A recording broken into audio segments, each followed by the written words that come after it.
a brand new school year, Yes. brand new season.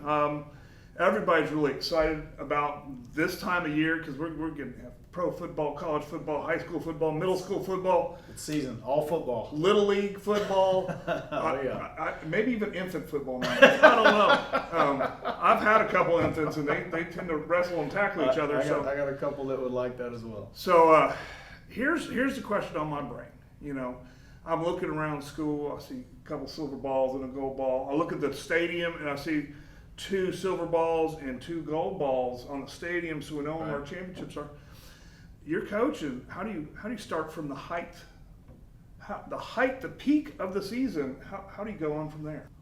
Okay, well, maybe the answer that people, maybe don't want to hear, but, our processes don't change. And so we try to be the same in victory as we are in defeat. And that following Monday after the state championship game, we went right back to work, just planning the 2025 season. Obviously, it's very exciting when you're victorious, and everybody hates to lose, and we're no different to that. But it really is the process is what matters. And so as long as you're continually refining your process and trying to make it better, sometimes you see some things that work, sometimes you see some things that didn't. But one of our core values is not getting too high in victory or too low in defeat.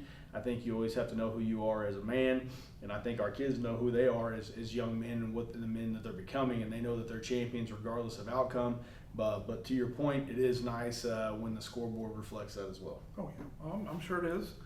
Well, in every football movie ever, we're all like seniors.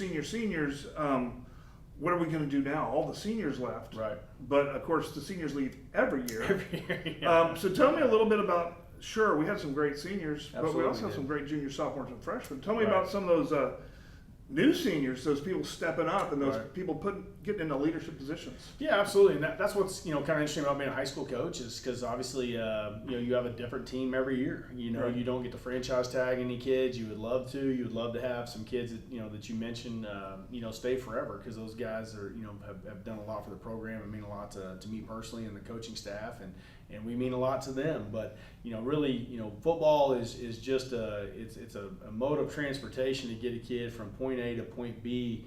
And in that distance between, you're trying to develop the character, the resilience, the determination, all those kind of things that help them be successful in life.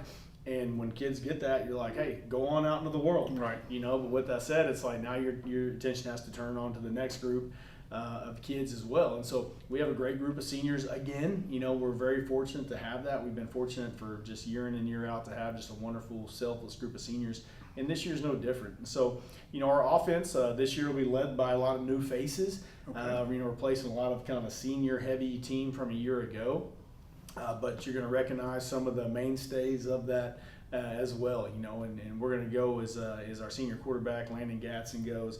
He's done a tremendous job in the offseason, summer, through fall camp, all those kind of things, just continually staying accurate, making plays with his feet, having command, just being the leader that we know that he could be his whole life. And so it's interesting to watch him when he's finally leading the ship, just what a great job he's done and just the man that he's become. I'm so proud of him.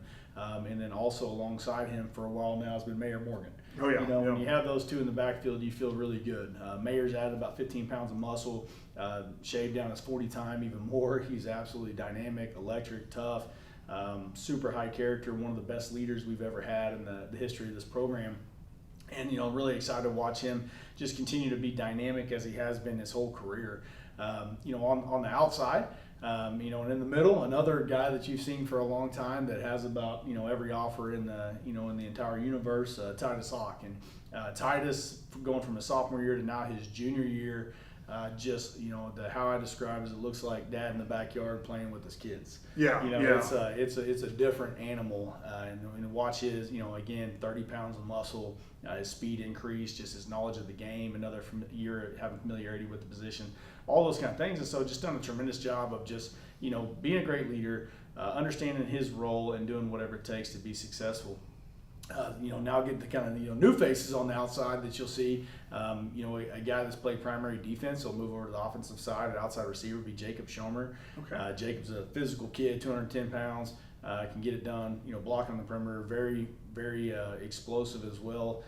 Fast kid, big body that can punish people as well as blow by him. And so really, really excited to see how we can continue to use him on the offensive end, as well as another newcomer, Zaylen Matlock, an inside receiver. That's kind of a dynamic playmaker that we've seen at that inside receiver spot in our offense in the past, and look forward to watching him kind of continue to evolve as the season goes on. And then on the outside, other outside receivers, we have a lot of depth. You know, you'll see guys like Brody Clifton, Caden Anderson, Nate Jones, guys, Romeo Parker, guys that you also see on defense with Dejon Green, Braylon Taylor, Israel Hammonds. And so we feel like we have just a ton of depth on the outside as well. And so, you know, looking for those guys to continue just to grow and mature and, you know, and see what they can do, because we get to see it in practice every day, and it's time to go see it in the game. And then up front, you know, I'm really, really excited about our offensive line. We return senior Levi Shatswell, the 3-year starter. Just I'm calling him the animal, you know, and just absolutely melt your face off. Super, super tough kid.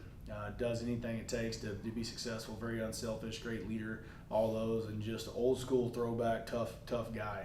I'm really excited to watch his senior season, along with senior Jacob Longoria at center. And Jacob, you know, has kind of earned his stripes, you know, and he's excited. He's really embraced his role. It's his senior year. He knows that. He's worked his tail off to get where he is, and really, really excited about him. And some new faces that you'll see at right tackle, Quade Smith. I truly believe Quade could be one of the top linemen in the state before it's all said and done. Very big, very strong, athletic, plays with an edge, does a really, really good job. Along with guard Ari Johnson, you'll see him kind of fresh on the scene, kind of in the same light as Levi Shatswell, just maybe a little bit undersized, but full effort guy. Right. Does anything it takes. Motor runs nonstop. Super unselfish. Great teammate. All those kind of things. And then again, we have some pretty good depth on the O line. You'll see guys like you know, Will Height, Kai Gooch, and then also kind of a newcomer, Aaron Hill, who's just a big, strong, athletic kid that really, really excited about all their ceilings because it's super, super high. We have a very large offensive line, very athletic offensive line. You know, look forward to being able to, you know, have that size, you know, on the offensive side of the ball, because we don't always have it, you know, so that's been kind of nice, and a lot of those guys are young as well. You know, switching gears, defense, if you're ready for that. I'm ready for defense. Let's do it. So, let's do it. You know, we talked about challenging our defense to be the best, you know, Havoc D that we've had in the history of the program, and I think there's a chance of that. Those guys returned a lot of seniors that played significant minutes a year ago and had big time roles. But you know, really, you know, it starts with the interior guys, and you know, our 3 down guys that you'll see, or 4, I guess, that play significantly. They'll start in the middle with Asa Bartlow, and Asa is just such a smart, like tough, athletic kid. You know, you can do so much with him because of his intelligence level, and maybe sometimes, you know, the nose position's not what people think of that guy, but this guy's old school. He's tough, he's smart, does anything it takes. Great teammate. You'll see him on offense as well, and just has really helped us on the defensive end, as well as Jace Watson, another super athletic kid, big body. Brentrell Smith, senior, that you've seen for years, just, you know, has actually lost a little bit of weight on purpose and got so fast. He's actually running 4.7 40s at D-line, which is pretty impressive with the big, strong body as well. And then also a newcomer, Jeremiah Miles, we call him Thumper, that you'll see down there as well. That's you know, big body, that's, you know, big, strong kids, athletic as well. And then backing those guys up, linebacker, you know, this is like what we're excited about. You know, you see guys flying around all over the place with Rocco Tartaglia. Right. I'm excited about him, especially because, like, he played so beyond himself last year. He's so smart.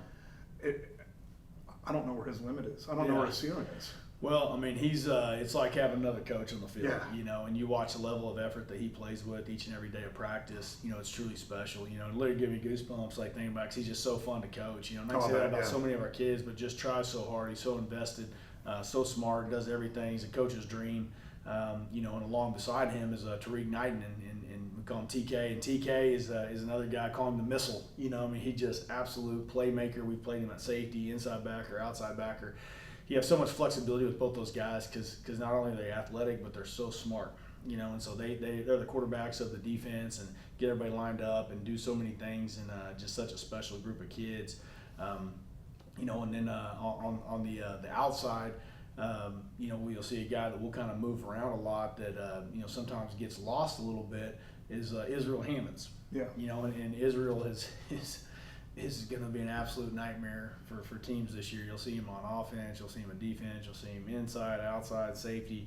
You know, he played all 3 levels of defense for us a year ago, D-line, linebacker, and safety, had interception at safety, multiple big hits, all those stuff. His flexibility and his intelligence also allow us to do a lot of things with him and be able to move him around. You know, along with Landon Dockery at a rover position, who is another guy that you can put in coverage, you can put him down in the box. Like, you just can move these chess pieces around so much, because not only are they, you know, big, strong, and physical, but they're super smart kids. And that's what's been fun about the defense. You can be about as creative as you want with these guys, because they just do so many things.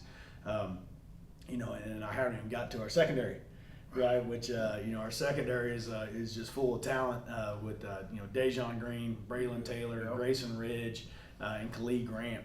And then a newcomer, Everett Gooden, that you're going to see kind of come on the scene as well. And if you watch this in the Jinx preview, you saw him get a big interception and some other things. And so, you know, D. Green, can't say enough about him and his leadership.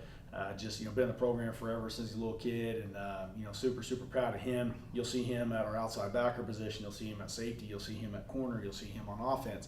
Again, the theme is that, you know, the intelligence is really it. You know, credit to their athleticism, but it's their intelligence that allows the flexibility to be able to move these guys around in these pieces. And again, the same with Khalid Grant, the same with Everett Gooden, the same with Grayson Ridge. Just these guys make the chess pieces really fun to move because they can handle it. Yeah. Well, it sounds like we're going to have a lot of packages this year. Yeah. Different offensive, defensive packages, which to me, what makes Choctaw football so exciting is like, okay, well, we're getting stuck. We're just not moving the ball. So the new package goes on, and we score in 3 plays. So it seems like you have a lot of pieces that you're working with, so we can do a lot of things. I'm going to transition, and I'm already not going to ask about the season, because every time I ask about the season, you say, we only got 1 game. We're working on this one team. Yeah. This is what's important, and it doesn't matter what happened last week. Only matters what's in front of us. Right.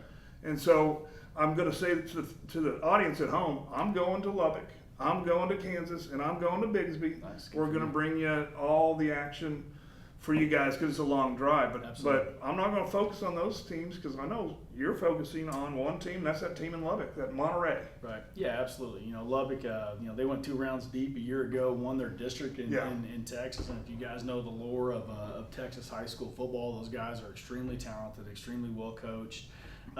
You know, and are, you know, barely lost a nail biter to Denton Ryan. And if you know anything about Texas, that's one of the top schools in Texas. And so we have our hands full, you know, right out of the gate. And so, you know, we'll get battle tested really early, you know, and be able to find out a lot more about ourselves, I promise, on the bus ride home, regardless of outcome that we know getting in. Because, you know, fans sometimes may or may not want to hear this, but it's like, you know, when it's like, how's the season? It's like, guys, I kind of find out the same time that you do. Right, you know, I think I know because I see it in practice every day. But bottom line is, you know, results don't lie. And, you know, you have to go be able to put it on tape, be able to put it on film, put it live in a game. And we try our best as coaches to simulate a game, but nothing simulates a game like a game. You know, so something I think that we've been historically pretty good at here in Choctaw is just continually getting better as the season goes on, because you may say, hey, this is an issue. Let's work on solving this issue. You know, and you love to be proactive, but, you know, unfortunately sometimes, you know, it takes those early games, especially getting tested really early with tough opponents, as you mentioned, to be able to find out what your strengths are, what your weaknesses are. Hey, this guy, you know, may be better at doing this than we thought he may be. Maybe we move him over here. Or this guy maybe struggles in this position. Let's maybe use his strengths better over here, you know, or whatever that may be. And so we'll find that out, you know, and you know, like I said, a great deal of respect for Lubbock. Like I said, district champs from a year ago in Texas, which is, you know, arguably the best, you know, brand of football in the country. And so our kids understand that. They understand that, you know, not only do we have the bus ride to contend with, you know, and we also have a super tough opponent, you know, and, you know, side note, you know, it's really tough to go on a 6-hour road trip and then, you know, leave that day and get off the bus ready to go. And so we feel like we're playing against the road trip, playing against the opponent, you know, and all those kind of things. And so, you know, but regardless of outcome, win or lose, I'm excited to put our kids in a tough position early, have a big challenge, and see how we respond to it. And you mentioned it, and like one of the best ways to see how a team's going to be is how they ride the bus. And coaches don't like to talk about that, but the atmosphere of the bus, because like a 6-hour trip, you can't be on. Right. So you got to have the relaxed time, but you got to have your leadership. Right. And by your leadership, you got to have your student leadership. get on. And so learning how to ride the bus, we're going to learn how to ride the bus in these first couple Absolutely. games. And so we try to be smart about it, and obviously, like, coach them on it. But to your point, like, ultimately, it's their decision on how they want to handle that. Do they want to be mature about it? Do they want to have it as a business trip, or Yeah. is it a vacation? Right. And so, historically, our kids have done really well with that. I don't see this being any different. But you're absolutely right. It's difficult. It's difficult for a 15, 16-year-old kid to go and maintain focus for an entire day. We limit phone activities. We don't want them just scrolling all day and all that kind of stuff on the phones. We want phones away. We want just Right. relax and enjoy it. We're going to stop, along the way, stretch your legs, eat, have a little walk through, all that kind of stuff, get a little sweat going, That's good. get That's back good. on and go again. But no, you're exactly right. It is difficult on kids. So I'm excited. I grew up in Texas. West Oh. Texas football is different. Some people show up in West Texas on a Friday night just to see green grass. And in West Texas, as long as there's no green Right, grass. And right. I guess in the old days we used to have actual grass, Yeah. but it was probably turf. The turf nowadays. will be green regardless of weather. The whole town's going to come out to watch this. They're super excited about having this opportunity to play in Oklahoma. Yeah. We're excited to have an opportunity to play a Texas opponent, and so it's going to be just some good old school football, hard hitting football. It's going to be fun to get back out and see the character of the new team. Right. Because I know you're running basically the same offense, same defense, but you're going to run to your strengths, Yeah. and you're going to try to hide your weaknesses, because that's what coaches do and that's Right. what teams do. And so we're going to see an explosive Choctaw offense like no other before, Right. just like every other year. Because So, it's never happened before. so I'm excited Yeah. to see what we can do. Yeah, me too. But I'm focused on this game. I'm focused on the trip. I'm going to have a good time. I'm hoping to get some good West Texas Mexican food There you go. out there. We'll see if I have time. I'm going to set up, You're and not then gonna throw tortillas at us or anything, are you? I'm not going to throw it at you. I'm not promising I'm not throwing tortillas, but I won't throw it at you. Okay, I appreciate that. Yeah, I'm a homer most of the time. I know which team. Everybody knows which team I'm rooting for. no doubt about it. But we're going to play some good, clean football, and Absolutely. then we'll be back here next week to talk about it. Let's do it. And hey, until next time, stay golden.